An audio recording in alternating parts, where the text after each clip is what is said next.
Well, hello guys, this Femon is definitely a contender for Mother of the Year. She was driving in her SUV or whatever with her 4-year-old daughter in the car.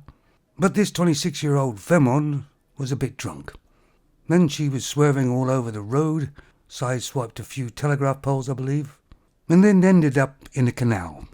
Apparently her uncle heard the crash, so I don't know really where it was. It's California. And rushed to help. He got this Femon out, but he couldn't reach the little girl. And being a wonderful mother, she fled the scene. The uncle stayed until the police arrived, and finally they got the little girl out and rushed her to hospital.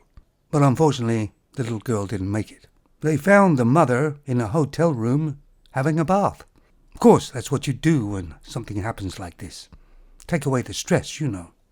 Initially, she was just charged with felony DUI. But she has recently been rearrested and charged with murder, vehicular manslaughter, and of course driving under the influence of alcohol. And of course you can tell by her mugshot here that she is the one trying to play the victim here. Of course, not the little 4-year-old girl. And I bet you her defense will always be some mental issue she had. Some sort of stress that she was having to deal with, you know. Probably a controlling, abusive boyfriend or husband. I mean, they're always strong and empowered and brave until they're not. Because Femons flip-flop all over the place, depending on what's more advantageous at the time. It does kind of show, doesn't it, that Femons always think about themselves, only about themselves. They will never sacrifice themselves, even if it's their own child. I'll put a link to the news item down below, guys. There'll be all the excuses under the sun because it's a Femon. Let's face it, there is none.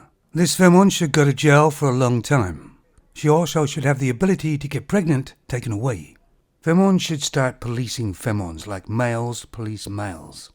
And hold this Femon accountable. And use the shaming language they so often use for males. What must the father of the child be going through? But of course it's a male, so that's not important, is it? And if he stands by this Femon, he's a fool. You take it easy, guys.